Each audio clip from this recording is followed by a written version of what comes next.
Okay. And what I'm doing now also, now that you told me, uh, I'm working on YouTube. The first one's on YouTube now. It's called Introduction to Judaism 5781, which describes this year coming up. And so you should be able to access it there. I had lots of fun trying to figure out how to do that. But anyway, so it's there now, and you'll have your own spot, and then maybe we can put some other things on there if we need to. All right. What I wanted to say is that generally speaking, everyone thinks of the calendar, the Jewish calendar, as being a lunar calendar. Really, it is a combination of a lunar and solar calendar. I saw a fancy lunisolar, Lunisolar. I've seen it. It was described. Calendars, first of all, let's understand that control of time is vital to a people.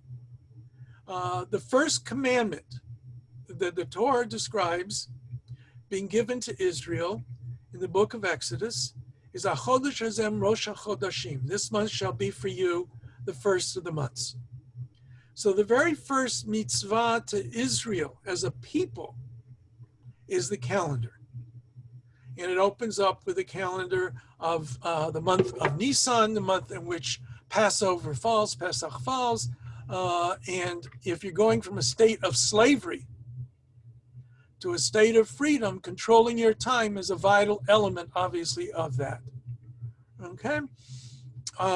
So that is where it begins. But calendars have been always part of human history. We don't know when the first real calendar came into being. And, you know, telling of time, the different ways of telling time. There's time for a day. Early on, people understood, right? The sun rises, the sun sets. So the sun, in Jewish tradition, the sun sets and the sun rises. In approximately 24 hours. Certainly they knew on the passing of time, there's different seasons of the year, and you have a cycle which gets back to the beginning. They also conveniently saw that there was the moon and the phases of the moon.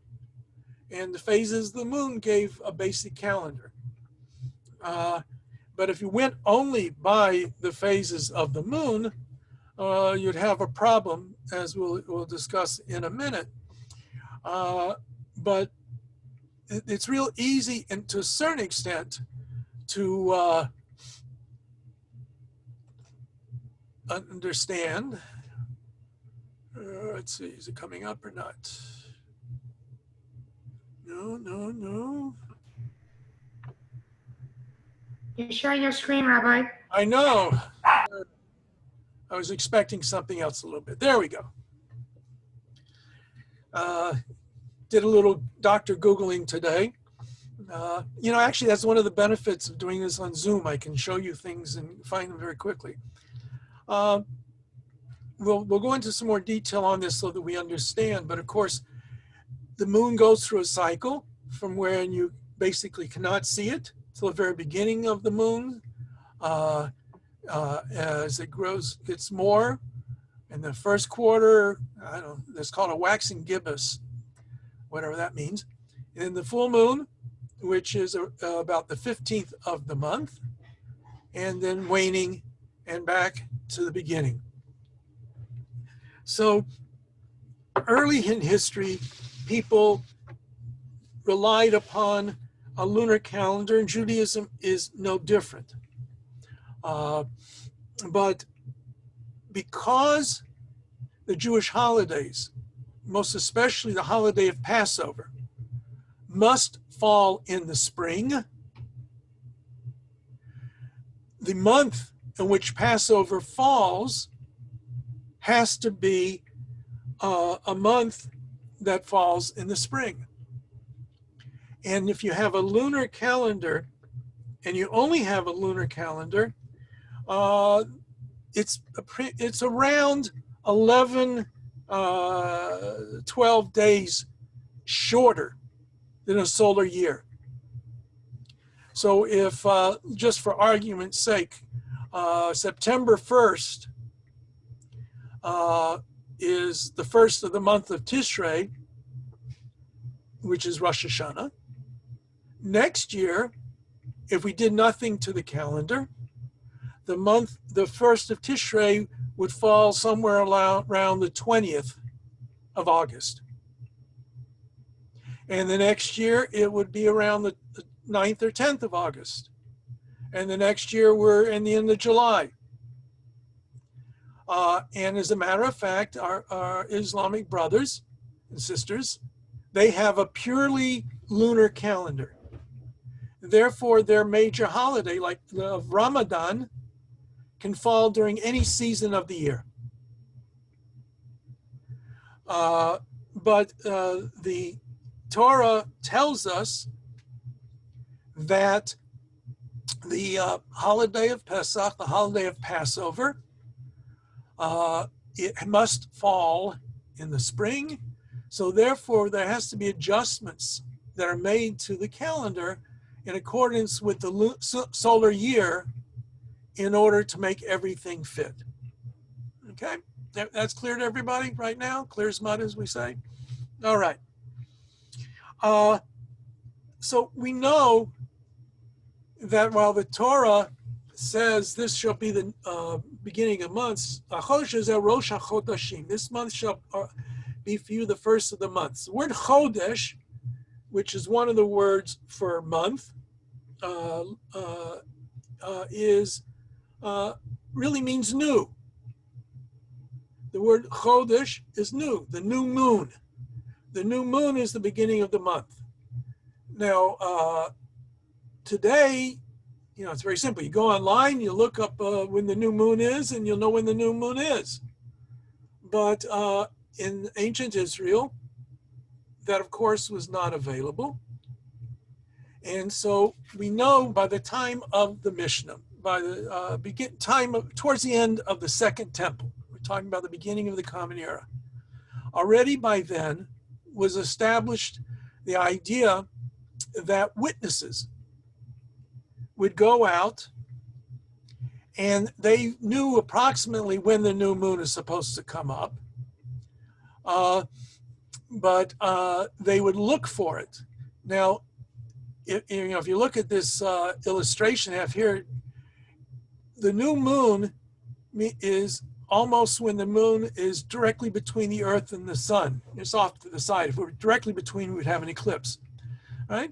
But the only bit of light is a little teeny bit of light that comes around the corner. And the new moon is always going to be around sunset. Right? It's following along with the course of the moon. So it's not so easy to see. So the Mishnah tells us that people would go out on hillsides and they would look to see the beginning of the new moon. All right, over here. All right, okay. So then they would go to the Beit Din, according to rabbinic tradition, the rabbinic court that existed in the temple in Jerusalem. And they would say, rabbis, the two of us, because witnesses always had to be two, we saw the new moon last night. And the rabbis would question them and see exactly where they saw it, where part of the sky was in, to know for sure whether or not they really saw the new moon. And if they accepted their testimony, they said, today is the first day of the month. Okay? So for argument's sake, we're going to use September just because it's around the corner. If the last night, well, let's say today was September 1st. Okay? Witnesses came to the Beit Din this morning. They said, we saw the new moon. The rabbi said, very good. Today is the first day of the month, Tishrei. But what happens if they didn't see the moon? Or, if actually the lunar cycle is really 29 and a half days, give or take a few minutes. So a lunar month is not really 30 days, it's 29 and a half days. And we'd like to begin a month in the middle of the day. That doesn't work. So if 29 and a half days have passed, the night of August 31st, they would see the new moon without question. When they came to the court, they say, we saw the new moon last night.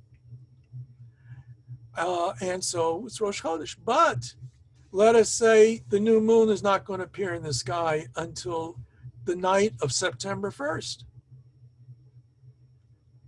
So they don't know until they come to the court. Now, how does this work out in terms of the Jewish calendar is that there's going to be a certain degree of uncertainty, originally anyway, as to the length of a Hebrew month and when a new month begins. So that the Hebrew months alternate now between usually 29 and 30 days. Okay? And essentially what happens now is witnesses, let's say witnesses come, they see the new moon. The Beit Din declares today the first day of the new month. They count 29 days, and now we're up to the 30th day of the month. Or maybe we're at the first day of the next month. You understand? Because of that issue of 29 and a half days. So in the time of the rabbis, of the time of the temple period, if witnesses came, the rabbis accepted the testimony, today is declared to be the first day of the new month. If not, the next day will be declared. So you're writing a business, you're writing a contract. And you have to have the date that you're signing it. All right? You're giving somebody a 30-day loan. What day does the loan begin on? Well, if it begins today and the Beit Din is not yet met, you don't know if today's the 30th day of the month or the first day of the next month. All right, so eventually what was established with the calendar was that the 30th day of every month is called Rosh Chodesh. It's called the new month, new moon. It's still the last day of that month. That month is going to be 30 days long. But the actual start of the next month will be tomorrow. We have that frequently. We'll have Rosh Chodesh will be Thursday and Friday. The last Rosh Chodesh we just had, Chodesh Elul. It began on Rosh Chodesh Elul was announced in the synagogue, and it was Thursday and Friday, where both days were considered to be Rosh Chodesh Elul. But the 30th day was actually the last day of the month of Av, and the second day of Rosh Chodesh was the first day of the month of Elul. Everybody with me right now? I see some. Since I'm sharing the screen, I don't have everybody. I can't see everybody. All right. So, okay. So now, again, we have to understand what would take place back then. So they came to the court. They come to the court decides whether or not they accept their testimony. If they accept their testimony, today's Rosh Chodesh, that's fine, but there was no Pony Express. There was no internet, no telephones 2,000 years ago. How do you let everybody know that the court had decided today was the beginning of the next month? They didn't have set calendars. They had to wait on the court. And there's certain rules that we'll talk about later to get it along too. So the Mishnah records that the night after the 29th day, okay, we don't know what day it is. So that next night, which is either the first day of the next month or the end of the 30th day, I'm not making myself clear. They come to the court on what would soon to be either the 30th or the 1st. That night, if Rosh Chodesh was declared that morning, they lit a signal fire. And the Mishnah records what hilltops they would go to light these signal fires. And they had a system that reached all the way to modern-day Iraq, where the large Jewish community, what we usually refer to as a Babylonian Jewish community, was located. And they would know that the Beit Din had declared last night, or the day before, excuse me, Rosh Chodesh. And so yesterday was actually the first of the month. I don't know, I don't know what they did for business deals and contracts and all that sort of thing. But that would relieve the doubt that people had. If there was no signal fire, then everybody would know that yesterday was the last day of the previous month, and then Rosh Chodesh begins that night. So in order to balance it out and make it work, essentially we have 29 30-day months. Okay? According in the Torah, we always start counting the months from Nisan, which was the month of Israel's going out from the Egyptian bondage of freedom. So that's the first month. So you see that's 30 days. ER is 29 the next month. Sivan is 30. As it go alternating. Cheshvan, we have to have a little bit of cheating room. So it's sometimes 29 days and sometimes it's 30 days. Similarly for Kislev, the month in which Hanukkah falls, it is sometimes 30 days, sometimes it's 29. In other words, most of the time Cheshvan is 29, most of the time Kislev is 30, but sometimes it will be 29, it will be 30. Right? You don't have to memorize any of this. You look on the calendar that you can find somewhere, and that will take care of it. But the basic issue built into the Jewish calendar is a certain degree of uncertainty. Right? What does that matter? Well, let's go to Nisan.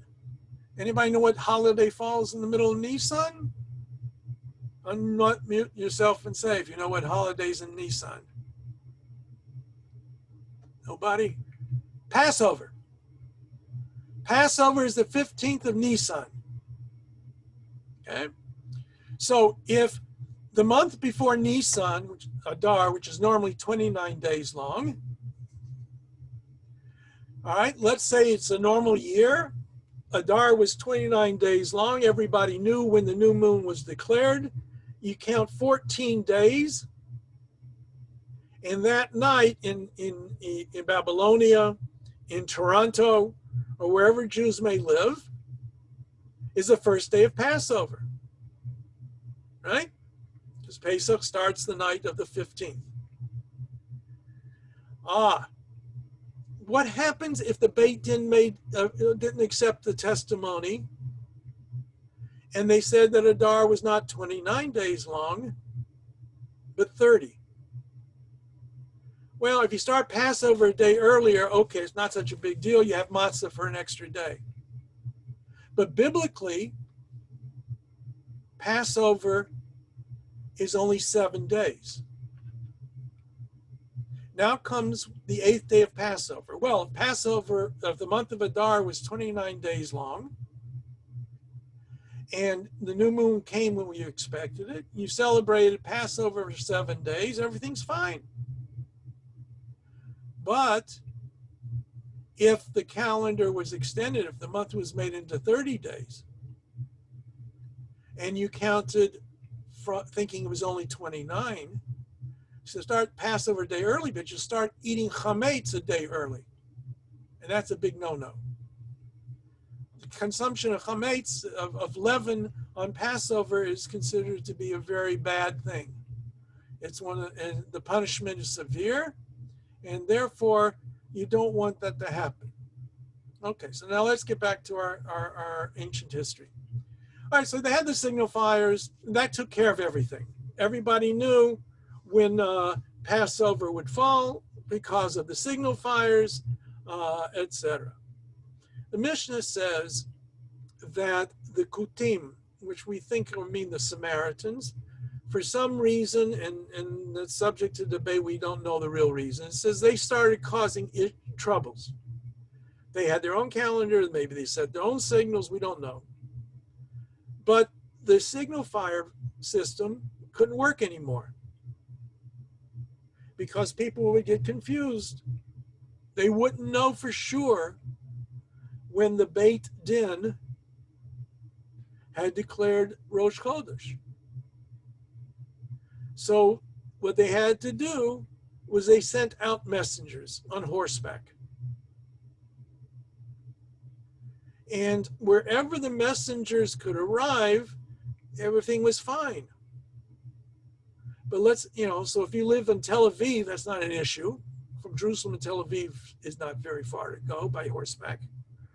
Even northern Israel is not very far to go by horseback or camel or whatever methodology you're using. But how about to Baghdad, which had a significant Jewish community? Or up in Asia Minor? Or later on, Turkey, Poland, North America. Obviously, that was an issue then, but when you're far enough distant, the horse riders might not be able to get to you within that 2-week span. And so therefore, you're going to be stuck. I don't know when Rosh Chodesh Nisan was. I have a bit of a doubt. Now, as a result of that problem, it became the custom that for all of the major holidays, the pilgrimage holidays, meaning Passover, Shavuot, and Sukkot, an extra day was added in the beginning and the end of the holiday season. So Passover, instead of being celebrated for 7 days, with the first day being a holiday, full holiday, and the 7th day being a full holiday, which it is still today in the land of Israel. Outside of Israel, you celebrate the first 2 days as a full holiday, the 7th day as a full holiday, and an 8th day is added on to the end. Shavuot was only 1 day biblically, so outside the land of Israel it was observed for 2 days. Sukkot, I'm skipping Rosh Hashannah Yom Kippur right now. Sukkot was a 7-day holiday, followed by Shmini Atzeret, the 8th day of assembly, so a total of 8 days involved.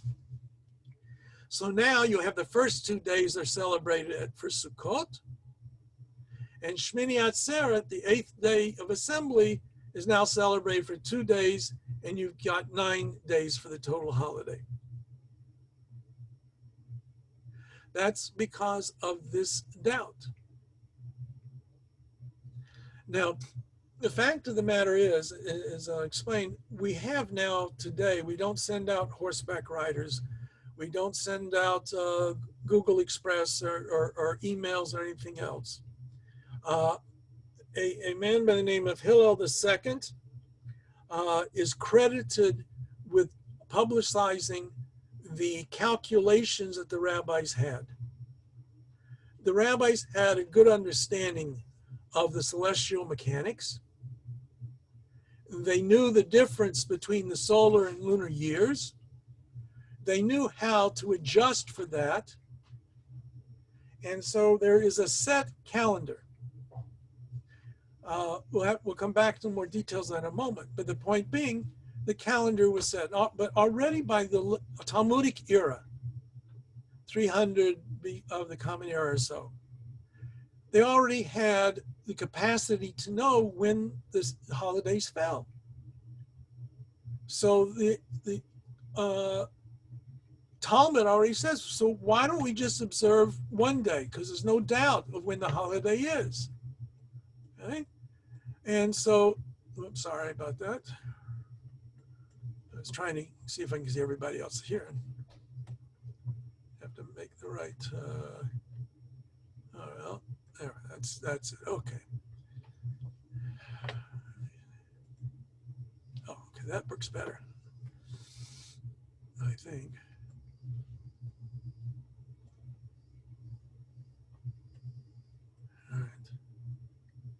All right. So the Talmud already says, well, what do we need this extra day for? Don't we know when the holiday is? The month and everything all works out. So the Talmud says the following. Perhaps we will be able to go back to having the Beit Din decide when the holiday fell, when the months were declared, when Rosh Chodesh was. And again, there might be a king, somebody gets in the way, and he prevents everybody from finding out. And so in case of some no good king coming along, we're going to leave things the way they are. A second answer given in the Talmud is really closer to what I think is probably the truth. Minhag avotenu biyadenu, it's already become our custom, and we stick with it. Judaism, as many traditional religions, is a very small case C conservative approach. You don't change very easily in traditional Jewish life, at least up until the modern era. So once something becomes established, unless there's some really strong reason that convinces enough religious authorities to change it, it doesn't get changed. So in the traditional world, we follow that prescription of celebrating 2 days. Now, the Rosh Hashannah is a little different. Rosh Hashannah is celebrated for 2 days, but that's also because if the Beit Din met in Jerusalem and decided it was Rosh Chodesh, and also being Rosh Hashannah, because Rosh Hashannah is on the first day of the month, the only people who would really know were those who lived in Jerusalem. And even with the signifiers, they wouldn't know it's Rosh Hashannah until that next night. So that was a problem. And I'm not going to go through the entire Talmudic discussion about the various issues that came up along with that, but it was decided that Rosh Hashannah would always be 2 days, even in Israel. Even in Jerusalem became the final verdict. Even though outside of Israel, it was 2 days. In Jerusalem, you would think it would be 1 day, but from about the 13th, 14th century, it was established that they would observe it for 2 days in Jerusalem. So that leaves one major holiday that we haven't accounted for, and that is Yom Kippur. And of course, Yom Kippur has along with it the major issue that you have to fast. I don't know about you, but fasting it comes about 25 hours by the time you get finished with it, is tough. Try doing that for 49 hours, right? how would you like to fast for 2 days solid? Now we know that some of the rabbis did that, but most people are not capable of fasting for 2 days. And the rabbi said, no, it's good enough to just keep it 1 day for Yom Kippur.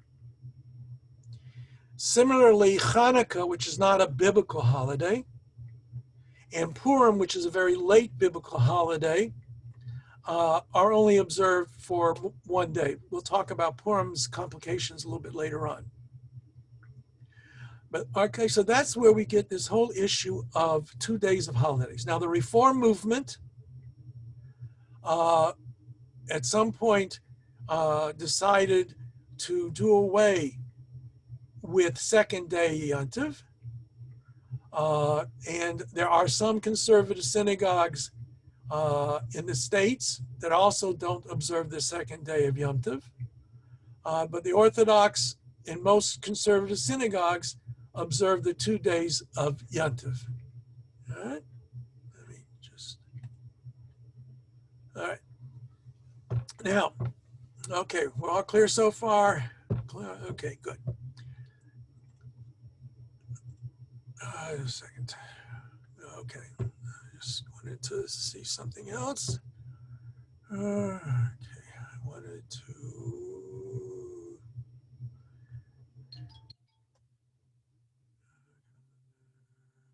Calendar, I book Excel calendar, month Excel.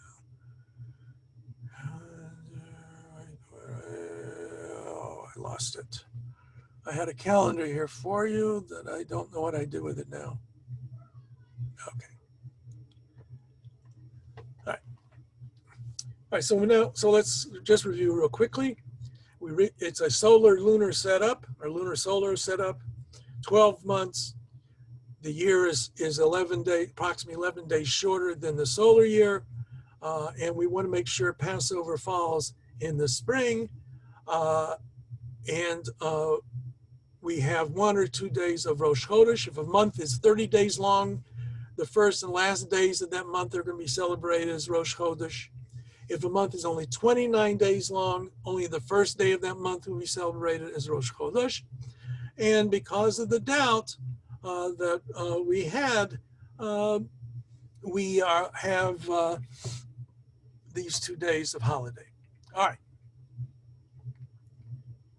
Let's get back to the length of a year. I said at the very beginning that the lunar year is around 11 days shorter than the solar year. So how do we make sure that Passover always falls in the spring? The answer to that is, the fancy word for it is intercalate. In Hebrew is much better, it's muber. We make a year pregnant. Every 2 or 3 years, actually there's a cycle, 7 times in 19 years, we have a leap year. And on the leap year, we add a second Adar.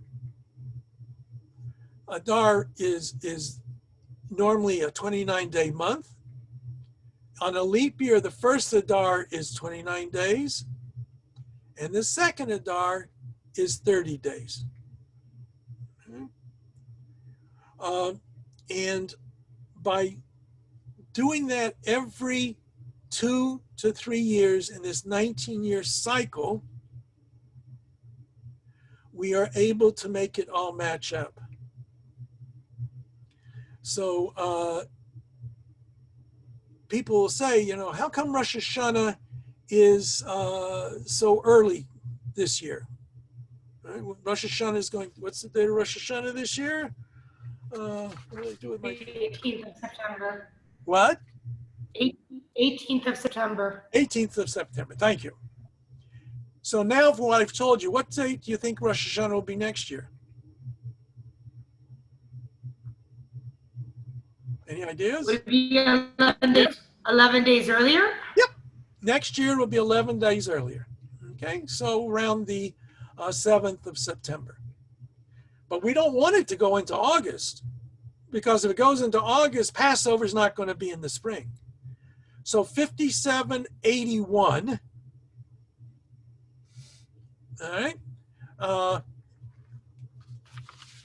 is a regular year, but the next year will be a leap year, in which we will add a month to the calendar.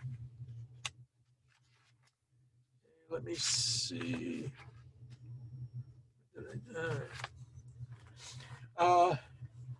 Just look at Rabbi? Yeah. Sorry for interrupting. Just a clarification. So you mentioned that every 7 years we add an Adar. No. 7 times in 19 years. All right. If you're interested, the Hebrew mnemonic is Gavat Ad Zat. The 3rd, the 6th, Gavat, the 9th, the 11th, the 14th, the 17th, and the 19th year of the cycle is the leap year. Okay? And if you divide the Hebrew date by 19, you will find out what year of that cycle it is. If it's 0, it means it's the 19th year of the cycle.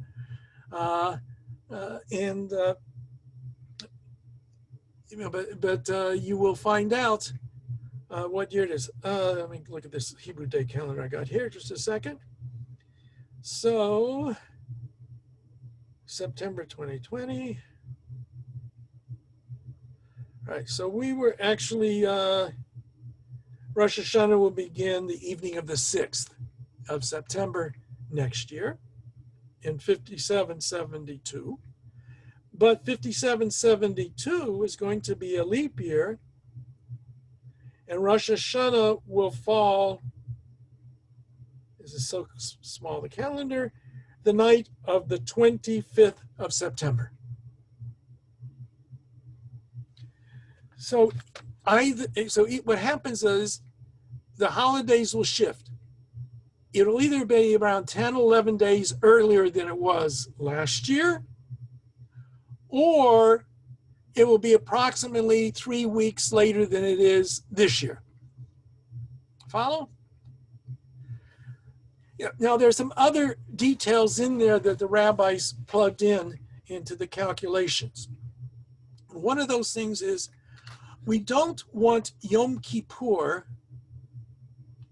to begin on Thursday night or Saturday night, because we want to be able to eat a nice meal before the fast, or we want to be able to prepare a meal for Shabbat and have a nice meal on Shabbat. And if Yom Kippur started Thursday night, Friday, we can't cook for Shabbos. Today it wouldn't be such an issue because we have refrigerators, etc. But back then they didn't. Food would spoil quickly. Similarly, how can you fast on Yom Kippur if you don't have a good heavy meal the night just before Yom Kippur begins? And you can't cook on Saturday afternoon if Yom Kippur is Saturday night. And also we don't want Hoshana Rabbah, which we'll get into another time, to fall on Shabbat. So that and some other things that are involved in the calculations all are part of this whole calendar system. Fortunately, we don't have to worry about it. You go online, you find a calendar. I think I said I always say in my outlines, bring a calendar class. And in the last few years, everybody's been bringing their phones or whatever they've got for calendars. Although it's good to have an actual paper calendar somewhere. Today it's very easy, very simple. But let me warn you about a couple of issues. Remember, and we'll get into detail in a minute, what time of day do Jewish holidays begin? Sunset, right? At sunset. The Jewish day traditionally begins with the setting of actually after the setting of the sun. The rabbis suggest that it's based upon the biblical passage of the story of creation. Vayerev vayivoker yom echad. There was an evening and there was a morning, the first day. Evening, morning being the day. So on the Jewish calendar, a holiday, Shabbat, always begin at sundown. Now, when you pick up a non-Jewish calendar, which has different holidays in it, and today you can get all kinds of holidays in them, you have to be sure how they're recording the Jewish holiday. It used to be most of the time they would say Rosh Hashannah is Monday. Well, but it actually starts Sunday night. And that could cause some confusion. So if you're looking at a calendar that's not a Jewish calendar, it doesn't say Rosh Hashanah begins in the evening, you have to be careful to know how that calendar is recording the Jewish holidays. So it's always good to buy a nice Jewish calendar. You put it up in their kitchen. You can put the birthdays on it, the doctor's appointments, and all those good things on there. Plus, it will have candle lighting time. Now, Yeah, it's really cool. It's at the back. I'm sorry? I said it's really cool. It's at the back. I had no idea it's got all the major cities. It's wild. Okay, depends on which calendar you've got. And that is true. It used to be they always had New York City. Everybody lived in New York, according to the Jews who lived in New York. All Jews lived in New York. If you don't live in New York, you don't live. There used to be there was a map, I think New York Magazine or one of them put it out one time. On one end of the continent is New York City. Then you have nothing. Then you have a little thing for Chicago, and then there's Los Angeles. And nothing in between, just jungles. Okay. A lot of Jewish calendars will have major cities listed for candle lighting time.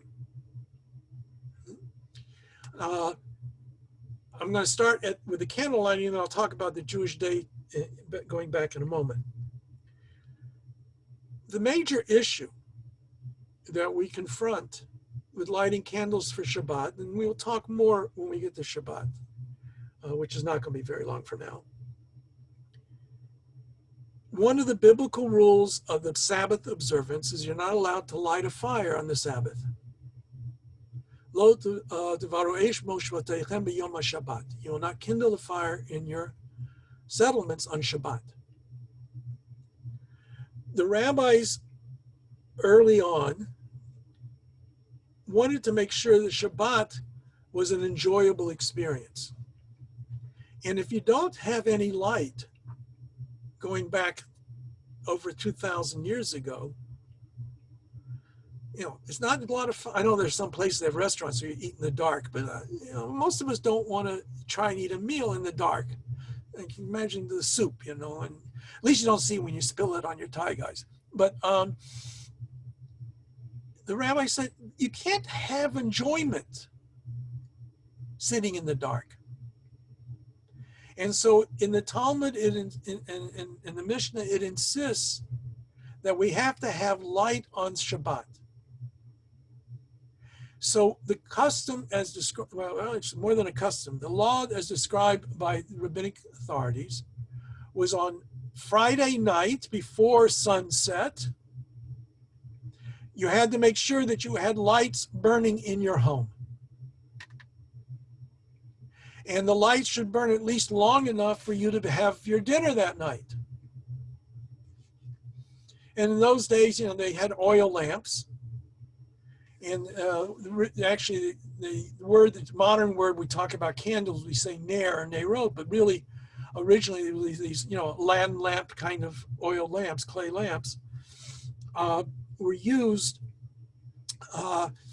for lighting purposes. But you can't light it on Shabbat.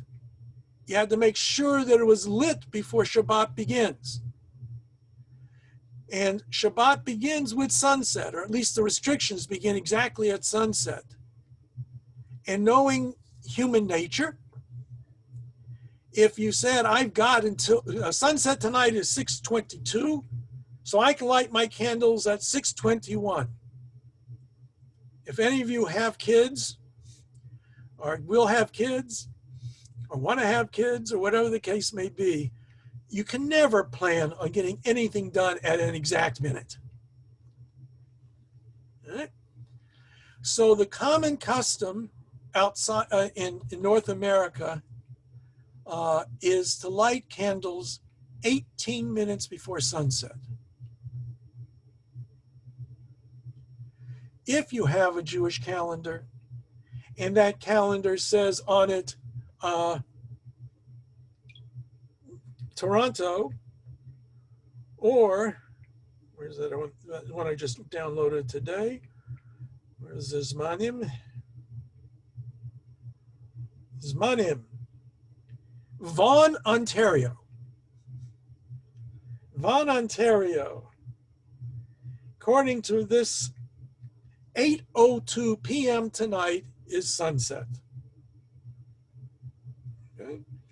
And so you should light your candles if we're the night we're Shabbat, 18 minutes before that.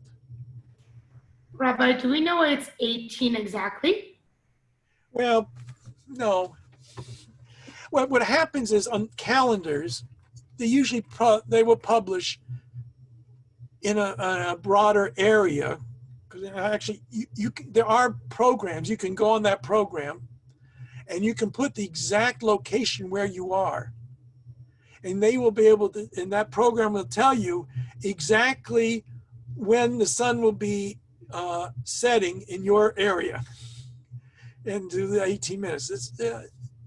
Some programs have that built into them. There are a couple of good Hebrew programs out there for use. One is there's one called Hebrew Date, H-E-B Date. That can give you a calendar with all kinds of things in it, and it gives you the times. There's also another one. What do they call this? Hebrew Calendar. Which will just give you the times and information about holidays and things like that, which is nice. Maybe I'll send you, if I remember, I will send you some information about those calendar programs. They're nice to have. And so, you know, we try, you'll see that a lot of traditional synagogues, you cannot light candles later than 18 minutes before sunset. So they say candle lighting time is between an hour and a quarter before sunset, which is, we said 8:02, 7:02, 6:45, just roughly. Earliest time to light candles is 6:45. The latest time to light candles is whatever, 18 minutes before sunset that I said before. All right. So it's roughly, now in Israel, they do a half an hour before sunset. Some countries have different times. In Jerusalem, they blow a big shofar over the loudspeaker systems. Everybody knows what time to light candles. They don't do that here in Toronto, last time I looked. All right? So if you are here in Toronto, you've got a Jewish calendar for Toronto, no problem. If you are in, London, Ontario, or between London and Ontario and here, that's where Adi is. I forget, where are you, Adi? You're in Waterloo. Waterloo, yeah. The time is actually a little bit different. You could go to various websites and get the exact time for Waterloo, or make sure you don't light it any later than they do in Toronto, because you actually have a few minutes extra because where you are in the time zone. Okay? I lived in El Paso, Texas in one of my lives, and that's at the very end of the time zone. And so you almost have an hour difference from one end of the time zone to the other end of the time zone for Shabbat starts and ends and all those kinds of things. All right? So many Jewish calendars that are published here, if you go to the Jewish bookstores and see, they may have Toronto times. You can go to many of the synagogues. They have websites in Toronto, in London, Ontario, all of these, many of the synagogues do have listing of candle lighting times and all of that, as well as when the holiday ends. So getting back, all right, so let's talk about the Jewish day in a little more detail in the crazy Jewish times. Again, you know, if we go back 2,000-3,000 years ago, there were no watches.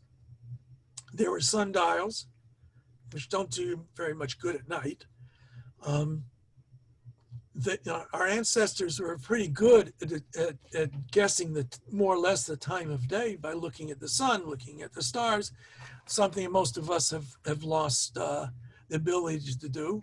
Most of us pick up our phones these days. I know some of the kids can't even read the old analog watches anymore. Try asking to use a turn dial telephone. Adi, he's old enough to remember that. The rest of you guys, you have no idea what I'm talking about. But the evening and the day, we don't know exactly when it became the custom. It's probably related to the Babylonian exile because Babylonians used a 24-hour clock. The day was divided into two parts, sunrise to sunset and sunset to sunrise. The time between sunrise and sunset, or between dawn and the stars coming out at night, there are differences of opinion in Jewish tradition, are divided into 12 segments, and that's an hour. Now, let's say, you know, during part of the year, that's approximately an hour, you know, around this autumnal equinox, right? Noon is when the sun is overhead. That's 12 o'clock. 6 hours after sunrise, sun sets at 6 to 6, right? More or less. But we know in the winter, the day-long time is much shorter. And the evening times is longer. And the reverse in the summer. So because they were more dependent upon a sundial kind of reading of the time and the positioning of the sun, and the fact that life was much more lived by the ability to see from daylight, because try using an oil candle to really see what's going on. They determined the hours of the day by dividing the daylight period into 12 equal hours. So an hour runs anywhere between, say, 55 minutes to around 72 minutes. Give or take, if you just looking at the hour. Right? And for the most part, that doesn't really affect us because those times don't really mean a whole lot. You will see that in traditional synagogues, they'll say the time you're allowed to start wearing tefillin, or the time you're allowed to say the morning Shema begins at this time up until time X. And an hour later than that will be the time for saying the morning prayers. The earliest time you can say the mincha service is celestial noon, which right now during daylight savings time is around 1:30, half an hour after celestial noon, I should say. All right, around 1:30. During the winter, it's closer to 12:30. The earliest time, according to some, when you can say mincha is an hour and a quarter, based upon dividing that day into equal hours and then defining what an hour and a quarter of that day is before sunset. That's when you can begin Shabbat. That's when you can start lighting candles if you need to. When does Shabbat end? Well, 42 minutes after sunset, or some say 72. Most of us go by 42 minutes after sunset. But again, theoretically, those are the 42 minutes based upon the time of the length of an hour during the daytime. Most people don't worry about it too much. Essentially, most people will say an hour after candle lighting time is when Shabbat is over. The Talmud understood it to be when you see stars, originally when you see the first 3 stars in the sky, that tells you it's definitely the next day. By the Middle Ages, they decided it was more like the middle-sized stars. So they had to wait a little bit longer. So that determines when the Sabbath begins before sunset.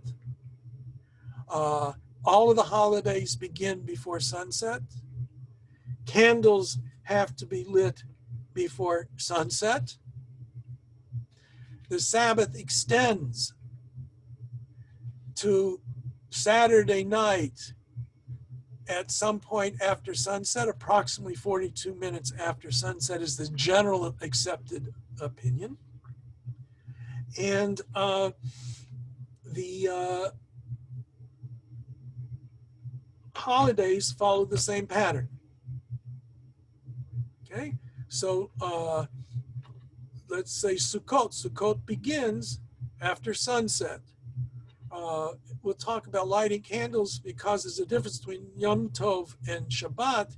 You can actually light candles on Yom Tov. We'll talk about that later when we get to it. But the major thing to understand is that we light the candles before. Since it was accepted as being an important element of the Shabbat to have candles burning, it may not have been original with it, but we do know eventually there was a blessing that was recited to indicate that what you're doing is lighting something for the special purpose. We say, when we light the candle, we say, Baruch atah Hashem, praise you, Lord our God, Asher Elokeinu melech olam, our God, Lord God, King of the universe, Asher kiddeshanu b'mitzvotav, who has sanctified us by his commandments, v'tzivanu, and commanded us, lahadlik ner shel Shabbat, to kindle the lamp or the light or the candle for Shabbat. Now, there was a Jewish sect called the Karaites, and the Karaim rejected rabbinic interpretation of the law. And you're going to learn before the end of this year that Judaism is the Bible as seen through the eyes of rabbinic tradition. And so the Karaites read much more literally. It says in the Torah, Lo tevaru eish b'chol mel shvoteichem b'yom HaShabbat, you will not kindle a fire on your settlements on the Sabbath day. They understood to mean you can have no light, nothing burning on Shabbat. And therefore, they do not light candles for Shabbat in Karaite communities. They sit in the dark. That's their choice. That's their interpretation, which is against the rabbinic interpretation. And that's probably when the saying of the blessing came about. The rabbis wanted to emphasize that it is an important mitzvah, it's an important obligation, and therefore they said the blessing. Okay. And similarly for the holidays, we say the bracha only refers to the holiday, to light the holiday candle. Since you're not allowed to light candles on Shabbat, and since tradition said, traditionally was the woman would light the candles, the lamps for Shabbat, although the Mishnah says the husband is supposed to make sure she does it,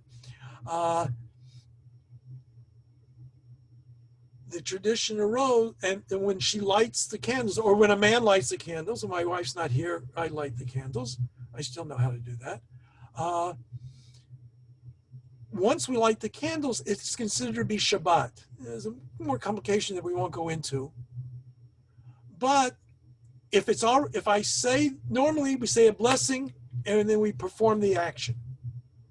If I'm going to put on a talit, I say the blessing, and I put on the talit. If I'm going to drink wine, before I drink it, I say a bracha, a blessing, and then I drink the wine. Before I study, normally we say the blessing, and then we do the action that's associated with that blessing. But if the blessing is associated with the acceptance of Shabbat, and you can't light candles on Shabbat, you have to light the candles first, and then you say the blessing. So there's the tradition arose is that based on Kabbalistic things and all kinds of others, women often will wave their hands in front of the lights, the candles that are lighting, cover their eyes, say the blessing, and then remove their hands, and now they're looking at the lights. So the blessing precedes, they're looking at the lights. So there's a little bit of the bracha before having the candles. Follow? Right? And so that is the standard custom. And originally, it was for the purpose of light. It was really useful. Today, it's a ceremony. Right? Not too many people really need the light of the candles, lamps, in order to do things. We've got electric lights. We'll talk about electricity and all those kinds of things when we get to Shabbat. But it still serves as a sign of what it means to be a Jewish home, to have candles lit on Shabbat. And like I said, in traditional circles where there were gender roles, women generally took care of the candles. Some communities, they said the husband had to make sure he had the oil lamps all filled, and my wife uses oil. And usually these days I'm responsible for filling it, making sure it's ready, and the floating wicks are on there to go. And then she would say, light the candles on Friday night or on the holidays.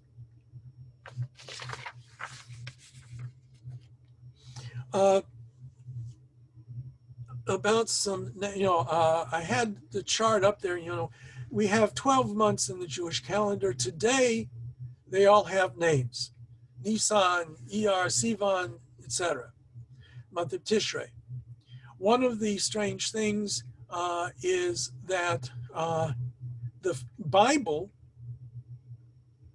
does not originally have names for the months, nor does it have names for the days of the week. The days of the week are based upon the opening chapter of Genesis. Vayer vayvoker yom echad. There's evening, morning, the first day, second day, third day, fourth day, fifth day, sixth day, seventh, not seventh day, the Sabbath day. So even to today, in Hebrew, we have no names for the days of the week, except for Shabbat. Shabbat Kodesh, the Holy Sabbath. Otherwise, in all the literature, it refers to Yom Rishon or Yom Sheni, first, second, third day of the week. In the Bible, already at some point in time, the months began to have names. Not necessarily the ones we use today. Chodesh Aviv means the month of the spring, and that was probably the name that was used for Nisan. Today, it's referred to as Nisan. But because of the calendar set up in the Bible, the months are always counted from Nisan. Rosh Chodashim. This month shall be for you the first of the months, means that whenever the Torah, in most of the books of the Bible, want to talk about a month, they talk about what month it is in the order beginning with Nisan. First month, second month, third month, seventh month, etc. So that, I'm sorry, I can't make out what you're saying. Maybe you want to write it down? I can't. Who's trying to talk to me? Anybody?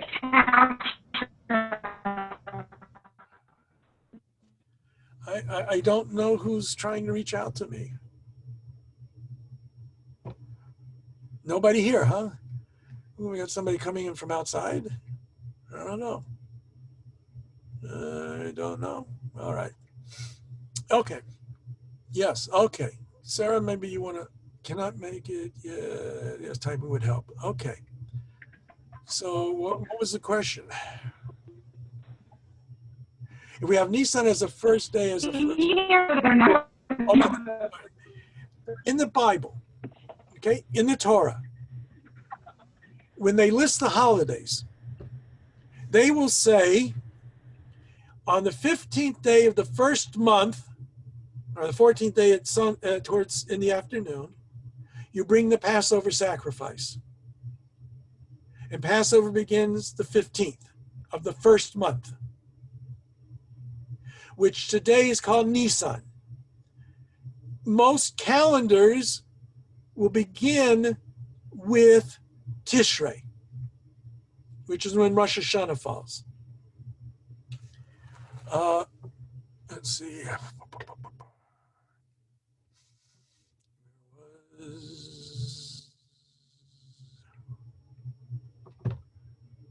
There we go.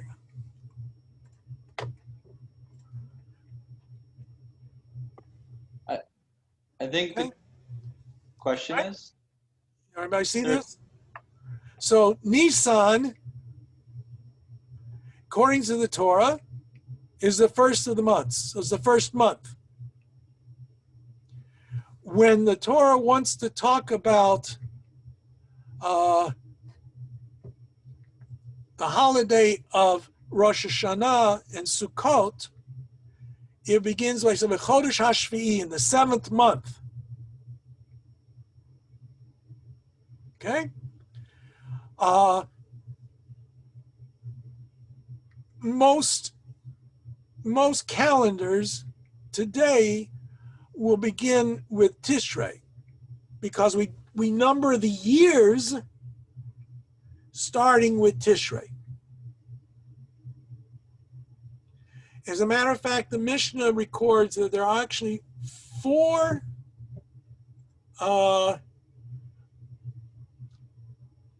New Year's days.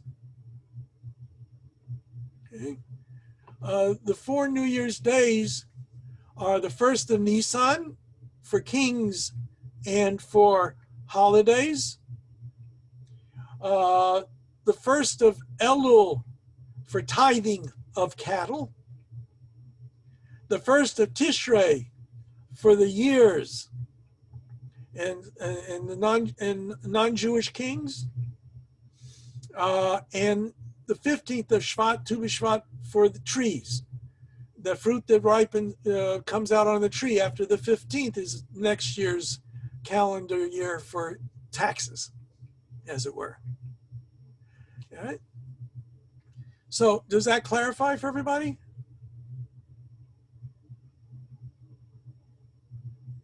All right, everybody we're on that understanding there now?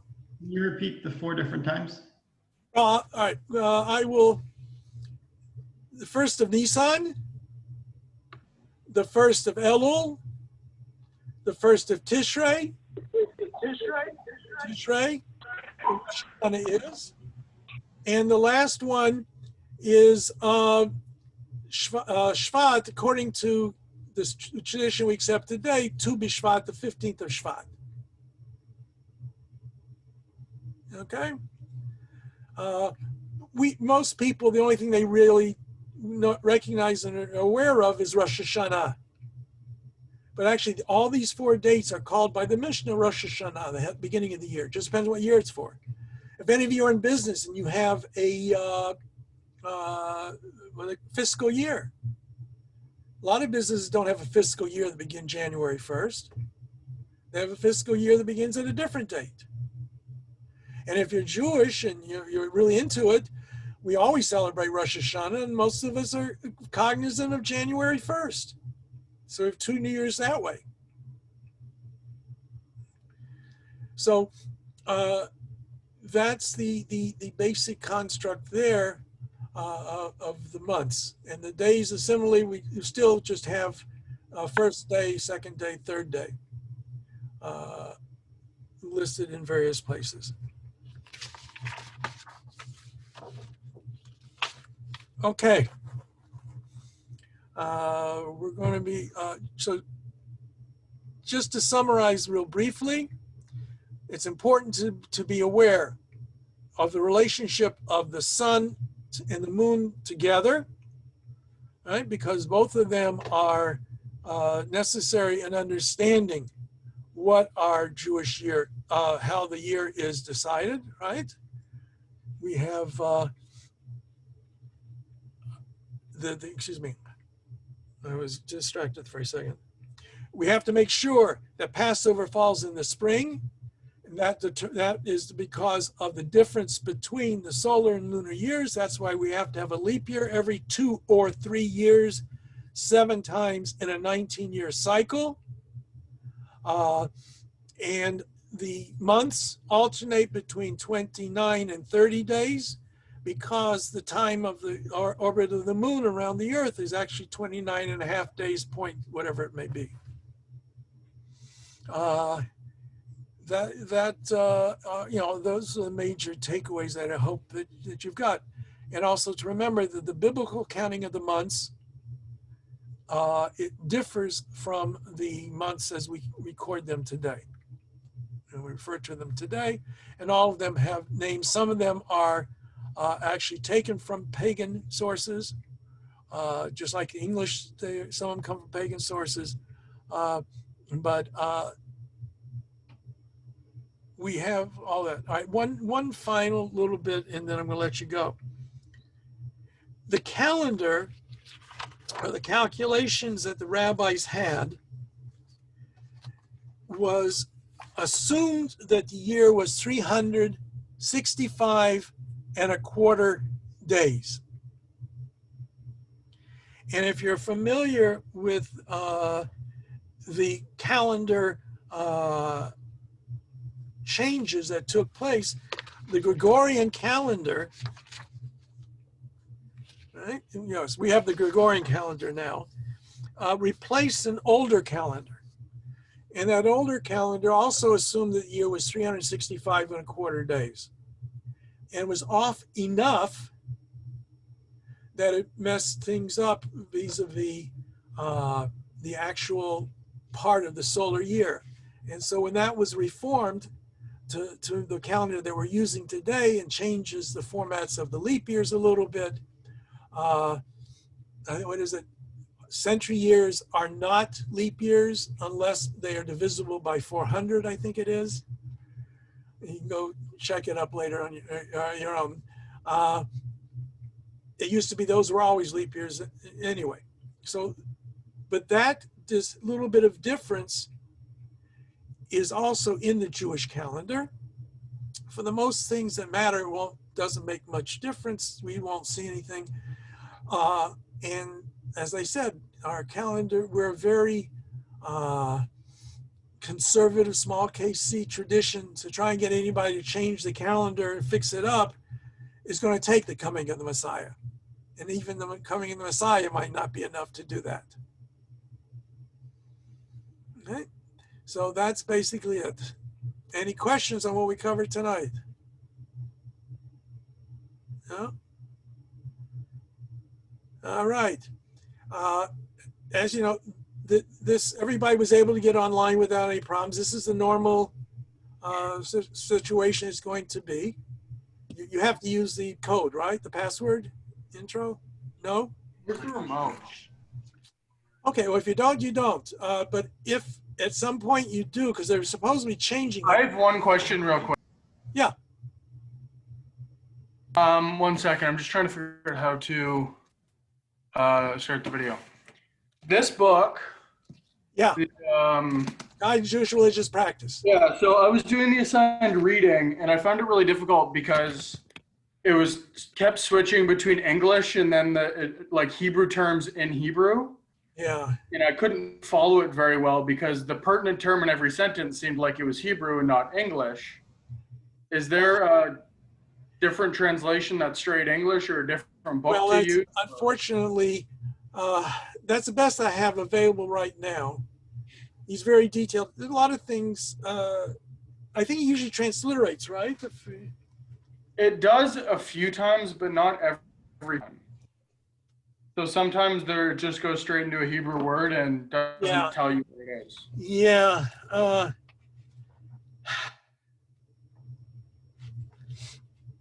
me see. this is really like, it's really an encyclopedic work. I'm trying to remember, what are the other texts that we have for you? The other, one of the other texts, let me see, hold on, let me find that.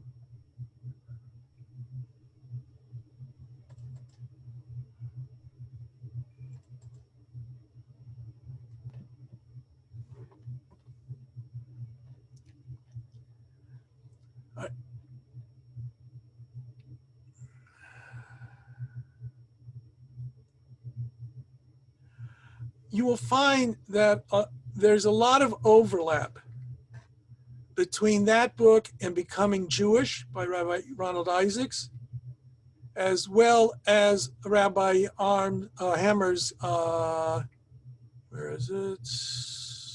Entering Jewish Prayer. Okay. If you can't, hopefully by the time we finish the year, you will have at least enough of the Hebrew to be able to recognize some of these terms. I will try and take a look and see what terms maybe need to be defined for you and try and get those to everybody. Well, like Sarah can speak and read Hebrew and everything, so like that's not a big issue for me. It's just I don't really want to be going and running to her every other sentence because there's a word I can't figure out, right? Yeah. Well, make her read with you. Okay. I'll see what I can do. I can't, like I say, there's a lot of overlap, and you may find that some books obviously work better for you than others. All right. And some we're using them only because I haven't got anything else to replace it. Shabbat at home, a day apart, it will have has a lot of this stuff for the Sabbath observance. If you'd rather just read that and not do the Isaac Klein, or you can just kind of leaf through Klein and see if you have anything there. Now, I was saying about password. I got a note from Zoom saying you're going to have a password or waiting room. I don't know if at some point in time they asked for a password. I just used intro, INTRO. Okay. And I think that was actually on the invitation, that original invitation that I sent out. But this is recurring, and we'll be here next week. Anything else? Okie dokie, as my grandson would say. Have a good one. Thank you. Thank you. We'll see everybody next week. Thank you so much. All right. Good night. Good night.